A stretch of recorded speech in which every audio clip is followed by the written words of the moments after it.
Welcome to our session. Now we start with framing of charges.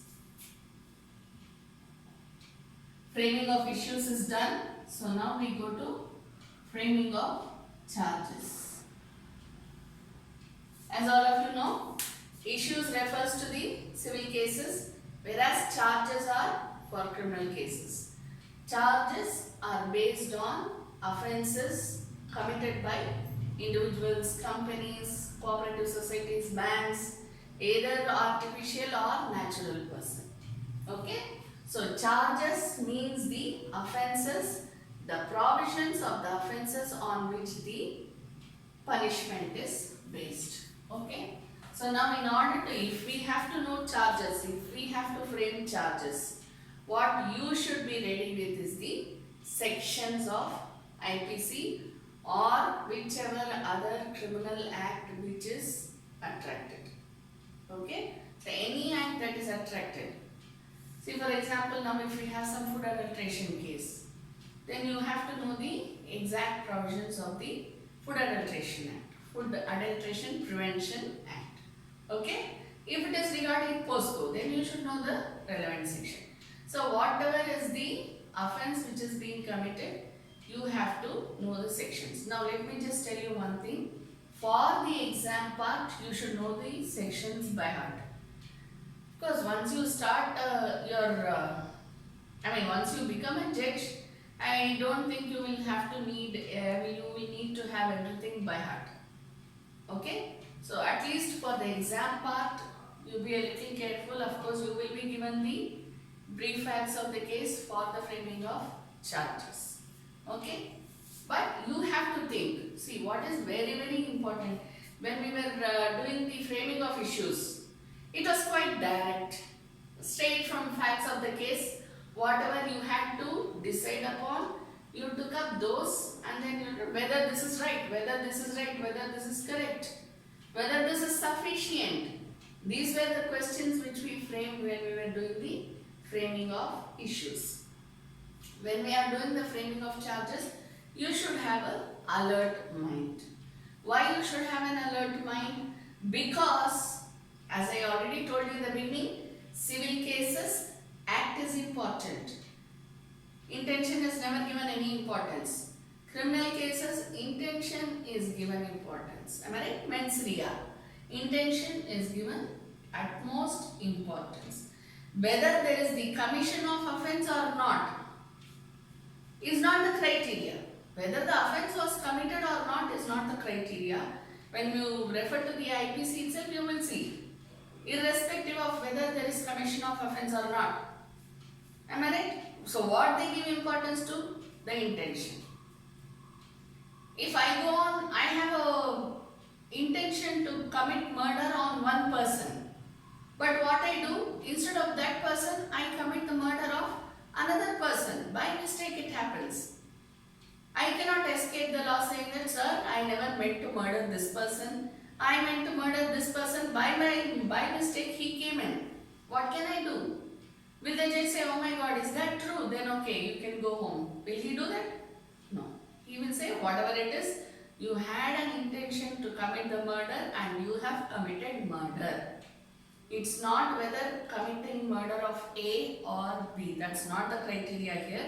And whether the murder was committed also is not the criteria. Intention to commit murder itself is an offence, am I right? So, that is what we will be seeing in charges. So, when you are framing the charges, it is of utmost importance that you have the alert mind and you should know how to link each with the other. Not necessary that all the offences should be linked together. Not necessary that certain types of offences only can be linked together. There is nothing like that. It depends upon the situations. Again, it depends upon the situations how you frame the charges. Okay. So now I will just give you a brief fact of the case. We will just take up one. A. Let us not give any names. Okay, we will stick to A, B, C, D. That would be better. A. Conspired with B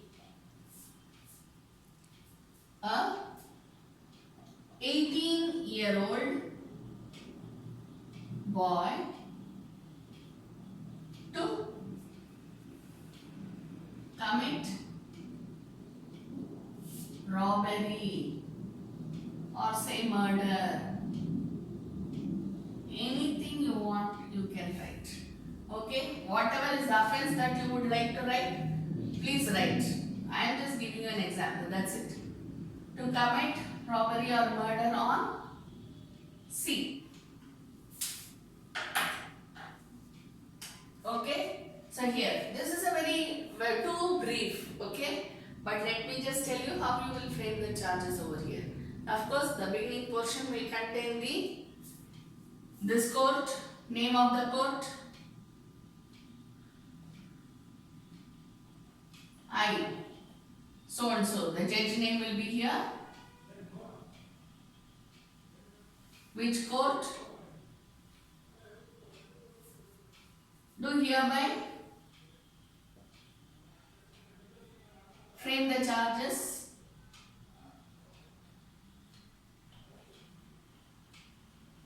on the accused, whatever is the name, details and all that, okay, based on the complaint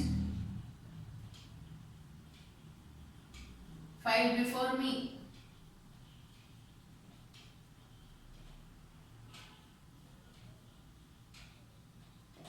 Then I will write the charges. Then I will say whether it is accepted or not.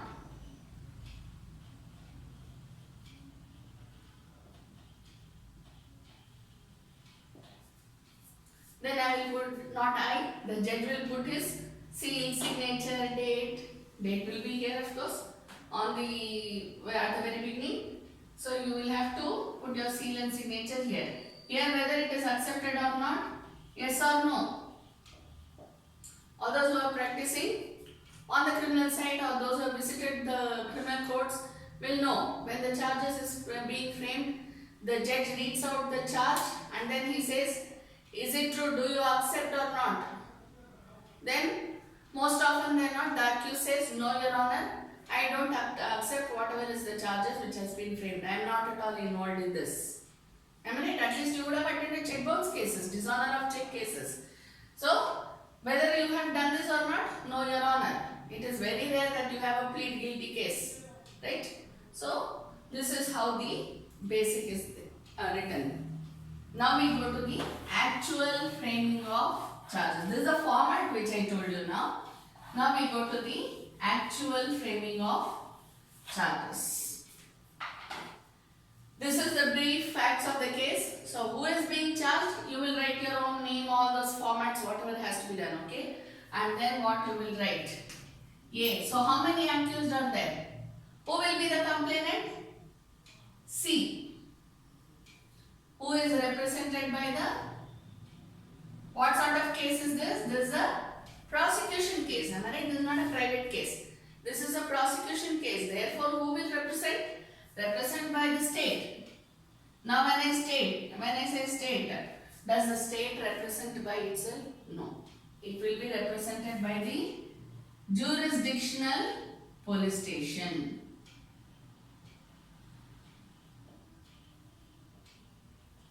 Jurisdictional police station. So accused will be who? A. He will be the accused number 1. A1. Okay. And then you have B. Who will be the accused number 2. 18-year-old boy. 18-year-old boy is not a juvenile. Therefore, he will be treated as an adult. Right? Okay. Now when we say this. A conspired with B, a 18-year-old boy, to commit robbery or murder on C. Okay. Now, what will be written there? You will write a complainant. Who files the complaint? It will be by the state, that is the jurisdictional police station A1, A2. Now, how will I write the charges? On the date, month, year. Okay. Say for example, we will keep a can take just like that. We'll keep an imaginary date of on the 18th day of December 2013 on the highway, national highway, we will take it since this is national highway number so and so, running between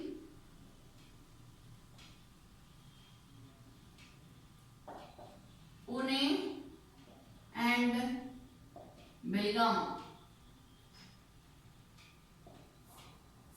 Okay, on the 18th day of December 2013 on the national highway running between Pune and Belgaum at the particular spot, whichever is the spot that the offence has happened.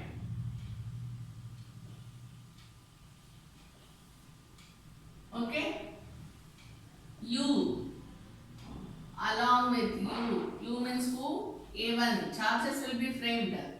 A1 along with A2, names will be written, okay?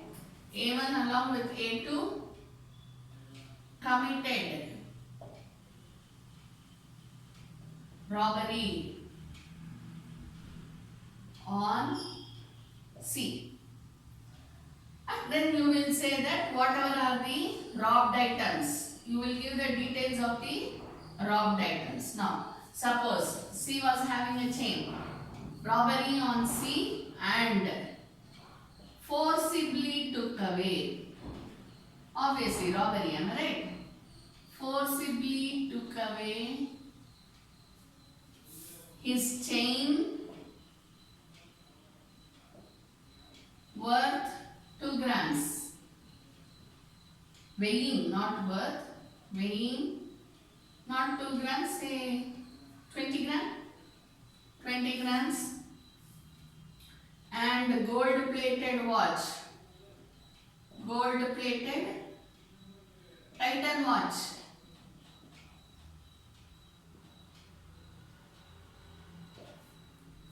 Worth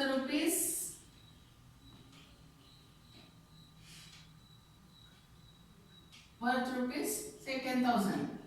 Nowadays we get watches for all sorts of ranges, price ranges. So you can say 10,000 rupees. Okay. So now what on the 18th day of December 2013 on the national highway number so and so running between Pune and Belgaum at the particular spot, whatever is the spot that the offence took place, you A1 along with A2 committed robbery on C and forcibly took away his chain weighing 20 gram and gold plated Titan watch worth rupees 10,000. Okay. Now, why should you talk about this? Here you will write, yeah, is this accepted or not? Okay. Now, when you are saying, before that what you have to write?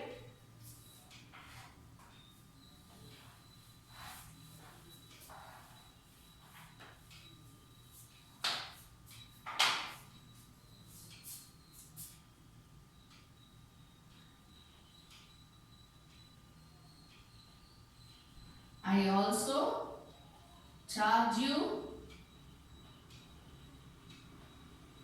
with the offence of conspiracy.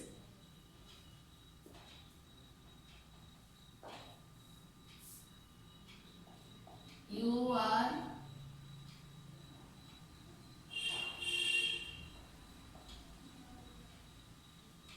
charged. You are hereby charged for offences punishable under section so and so, attracting a punishment of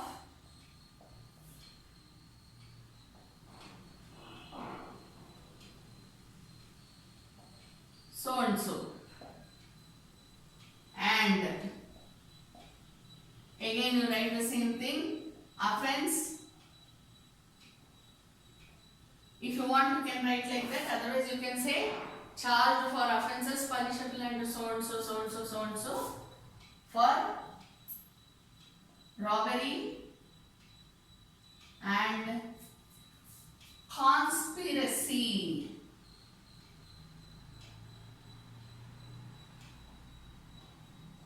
Indulging or involving in conspiracy to rob the complainant. Okay. Now what you have to think of is the punishment. Attracting a punishment of, here you will say the years, months, years, whatever it is. You will have to give the term of punishment. Here you will have to give the sections for which the offences are punishable. Okay. Now when you are writing so much, how will you know that you are charging him only for the offences punishable for robbery and conspiracy? Clear? The main offences, if you go through the facts of the case, what are the main offences? It is mainly robbery and conspiracy. Therefore, you are charging him for conspiracy and robbery. But if the complainant in his complaint, that is the FIR, okay, he says that I was caught hold of by one person, I was not allowed to move, and the person showed me a knife, he threatened me with life, and that such, while one person showed the knife, the other person took away my chain and watch. The other person held me and showed a knife at me. What would it be? It would be, what would it be? You can think about confinement. Am I right? Confinement. Okay? You can even talk about threaten, where it was written that he forcibly took away. So there was a threatening. How? There was threatening with knife. Therefore there is a threat to kill. See, you can write anything. Okay? So when we are talking about all these things, confinement, illegal restraint, because the person was not allowed to move away from the place. He wanted to go this way, but he is being restrained to go there. Therefore, it would amount to illegal restraint. So, you file for conspiracy, robbery, illegal restraint. You also file for threat to kill. Okay? Or causing slight harm. Or causing hurt, grievous hurt.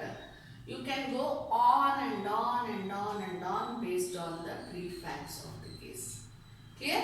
So when we are talking about robbery and conspiracy, you don't have to think only about robbery and conspiracy. You have to look at the brief facts of the case and then you have to find out, you may. It is not compulsory that you should add anything to whatever is there in the FIR. I am not saying that. But if you find that there is anything else that can be done, you can add. Or if you feel that it should not be charged in that way, then you can amend the charges. Altering the charges, amending the charges is perfectly allowed. Am I right? So in that case, it will be threatening to kill, you have a charge. Illegal restraint, you have a charge. You have a charge for robbery, you have a charge for conspiracy.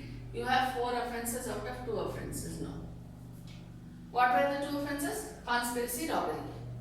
Looking at the facts of the case, what did you find out? There is illegal restraint and there is a threat to kill. Because I said later on that he showed a knife. Therefore, there is threat to kill or cause hurt. That can also be there. Cause hurt. Okay, otherwise, cause grievous hurt. You can write, you have to look at the brief facts of the case and analyze. That's the main thing over there. There is nothing else that you need to actually read about in framing of charges or framing of issues or whatever it is. Only thing you should know how to link what with what. Okay. Now, when I told you about the term particular spot, why did I underline and put a box over there? Why did I do that? Because that is how the jurisdiction is arrived at. We know, am I right? In CRPC we read, jurisdiction is the place where the cause of action took place. Correct? Jurisdiction is decided. What did I write? NH number so and so, which runs between Pune and Belgaum. If I am saying Pune and Belgaum, the particular spot where it is decides whether it will be coming to the Karnataka jurisdiction or whether it will go to the Pune jurisdiction. Whether it will be in one of the ports in Belgaum or one of the ports in Pune. Clear? So that is how jurisdiction will be found out. Therefore, the particular spot should be written when you are charging the person for offence. Okay? Now we go to the judgment writing for this.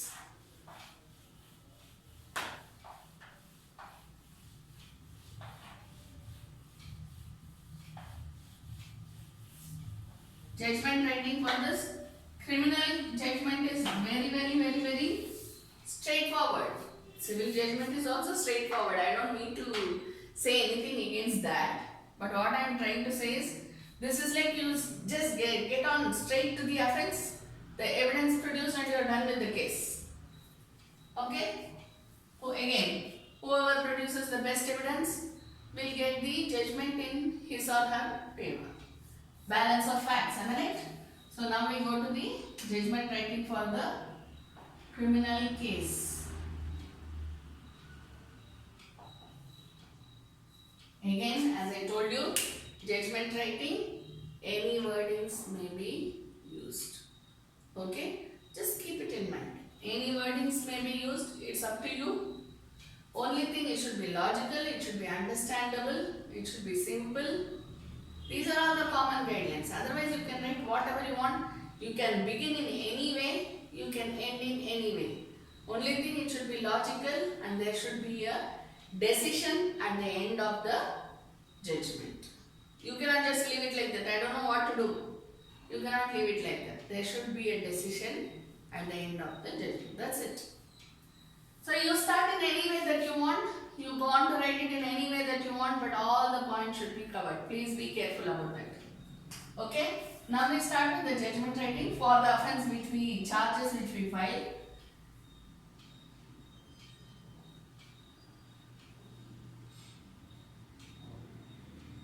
Or you can say this case has come up before me.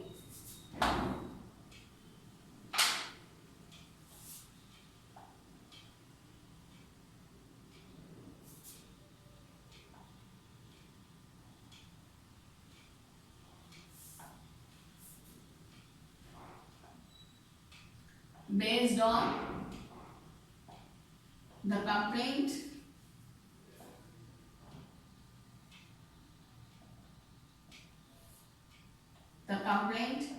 made by C, the complainant, before the whichever police station. Okay, here I will write jurisdictional police station, but you write whichever is the police station.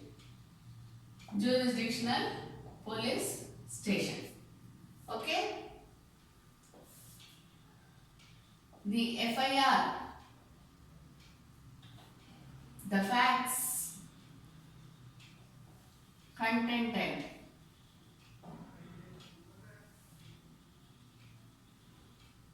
by the complainant is about the offence or offences, depends, committed by A1 and A2 on the complainant on the date, month, year. Am I right? At place. What place? National highway number so and so running between Pune and Belgaum and the particular spot. Okay? At the place. The complainant contends that he was robbed at knife point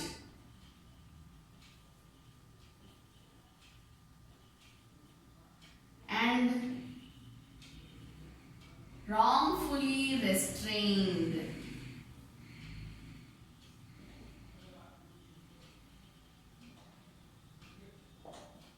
Okay? Wrongfully restrained.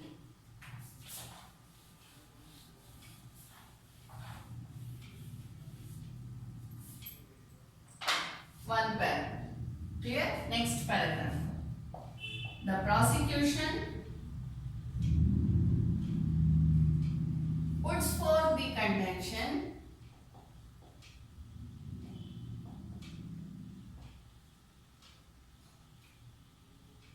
that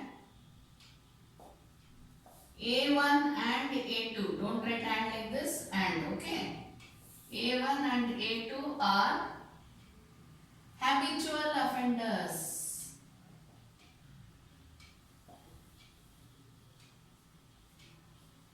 And the particular spot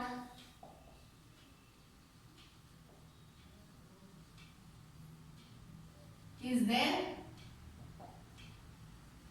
usual haunt. The particular spot is their usual haunt.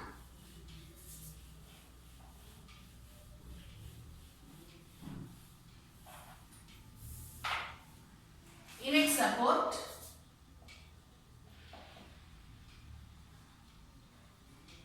the prosecution has produced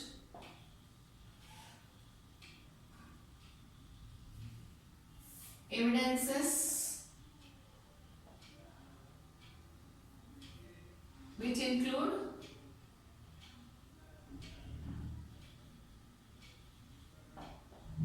the material seized,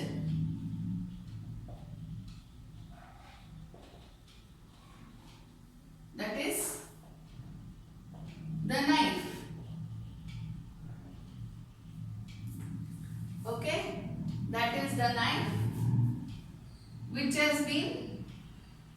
is herewith admitted and marked as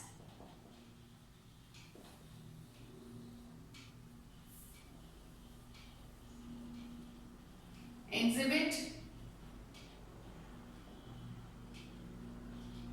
sorry, not A, PW1. Okay, thank you.